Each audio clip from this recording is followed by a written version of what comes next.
کہ آخرت پر ایمان بعض لوگوں کا ہوتا نہیں ہے، تو ان کے لحاظ سے تو جو دنیا سے جانے والا ہے وہ کیا ہو گیا، چلا گیا. اب اس کے خواب کو آپ پورا کریں یا ادھورا چھوڑیں، مرنے والے کی صحت پہ کوئی فرق نہیں پڑتا، وہ تو ہڈیاں ہو کے ختم. اور اگر آپ کا آخرت پر ایمان ہے کہ نہیں مر کے ختم نہیں ہوتا، حساب و کتاب شروع ہوتا ہے، تو آخرت پر ایمان جس کا ہے تو ہمیں اللہ اس کے رسول نے بتایا ہے کہ آخرت میں نیک عمل فائدہ پہنچاتا ہے. ولد صالح يدعو له، وہ نیک اولاد جو باپ کے لیے دعائیں مانگتی ہے مغفرت کی. علم ينتفع به، علم جس سے فائدہ اٹھائے لوگ، کوئی بھی علم ہو، چاہے دین کا علم ہو یا دنیا کا علم ہو، جس سے لوگ فائدہ اٹھائیں. ينتفع به، کیا الفاظ ہے. آج مجھے اس حدیث کا مطلب سمجھ میں آ رہا ہے. نبی صلی اللہ علیہ وسلم نے فرمایا اذا مات ابن آدم انقطع عمله الا من ثلاث. بعض حدیث کے الفاظ ایسے ہوتے ہیں جو اس وقت سمجھ میں نہیں آتے، حالات سمجھا دیتے ہیں کہ اس کا یہ مفہوم ہے. نبی نے فرمایا انسان جب دنیا سے جاتا ہے اس کا عمل ختم، تین چیزیں باقی رہتی ہیں. صدقۃ جاریہ، کوئی نیک کام کر کے گیا جس سے لوگ فائدہ اٹھا رہے ہیں، کنواں کھود دیا، مدرسہ بنا دیا، مسجد بنا دی، یتیم خانہ بنا دیا، ہسپتال بنا دیا.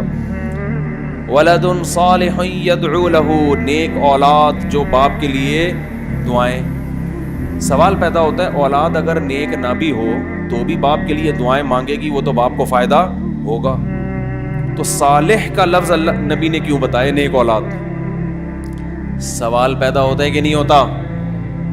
اس کا جواب یہ ہے کہ دعائیں نیک اولاد ہی مانگا کرتی ہے. بری اولادیں ایک دفعہ قرآن خوانی کروا کے، دیگیں بانٹ کے، تمبو شمبو لگا کے ختم. بہت مشکل ہے یار، کیسے سمجھائیں بات، اتنی صاف ستھری باتیں بھی سمجھ میں نہیں آ رہی تو پھر کیا سمجھ میں آئے گا. عمران خان کی تقریر تو پھر بہت مشکل ہے، تو سمجھ میں آ جائے، یا اور کسی سیاسی لیڈر کی. جی تو ولد صالح يدعو له، نیک اولاد جو دعا مانگے. اس لیے کہ نبی صلی اللہ علیہ وسلم کو یہ بات معلوم ہے کہ جو دعائیں مانگنے والی اولاد ہے وہ بری اولاد دعائیں مانگتی نہیں ہے، وہ فارمیلٹی پوری کرتی. ابا کا تیجا ہے، تمبو شمبو لگائے، قرآن خوانی مسجد میں بچوں کو بلا کے پیسے پکڑا دیے، یعنی ثواب بھی بک رہا ہے مارکیٹ میں.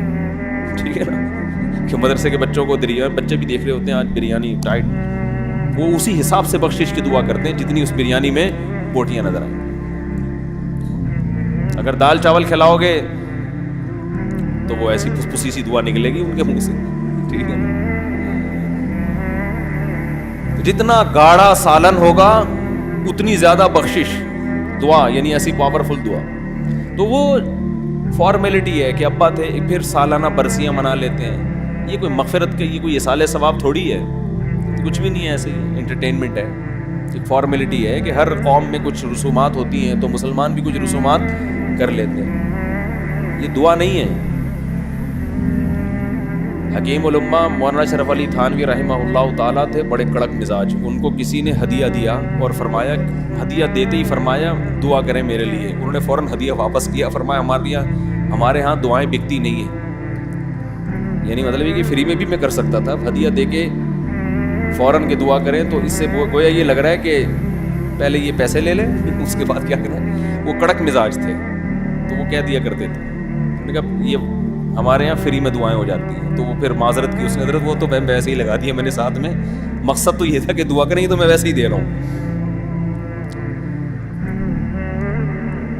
تو کوئی لالچی ہو تو وہ کیا کرے گا، لفافہ لے کے دعا، پھر کہے گا مزید دعا کروانی ہے تو اس کے الگ چارجز ہوں گے، مزید دعا کروانی ہے تو اس کے الگ ریٹ ہیں. یہ پیر چل رہے ہیں آج کل، جاہل پیر جو ہے نا، یہ دم درود اور یہ دیکھو نا، یہ ہر دعا کے پیسے ہیں ان کے الگ. خیر، تو نیک اولاد جو باپ کے لیے، ولد صالح يدعو له، تو اللہ علی سگبارہ کے بیٹے کو جس نے یہ کہا ہے کہ میں اپنے باپ کا مشن خواب پورا کروں گا، اللہ اس کو ولد صالح بنا دے. تاکہ وہ خواب پورا کرنے کے بجائے باپ کی مغفرت کے لیے دعاؤں کو زیادہ فوکس کرنا شروع کر دے کہ اب ان کے لیے دعائیں مانگو، صدقات و خیرات کرو ان کے لیے. اور تیسری چیز جو نبی نے بتائی، او علم ينتفع به، ایسا علم چھوڑ کر جائے جس سے لوگوں کو فائدہ ہو. اب تک جو میں یہ حدیث سنتا تھا نا، علم تک دماغ جاتا تھا کہ نبی نے فرمایا کوئی علم چھوڑ کر جاؤ. آج مجھے نہیں پتا تھا یہ ينتفع به کی قید کیوں لگا دی، وہ علم جس سے لوگوں کو کیا ہو، فائدہ. ابھی جب میں بیان کر رہا ہوں تو مجھے سمجھ میں آیا کہ بہت سے علوم ایسے ہوتے ہیں جو علم تو ہوتے ہیں مگر پبلک کو اس سے فائدہ نہیں ہوتا.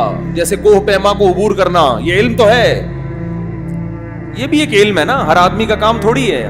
علم کا مطلب کوئی چیز کا آنا، کوئی چیز جاننا، کوئی ایبلٹی ہونا، یہ بھی ایک علم ہے.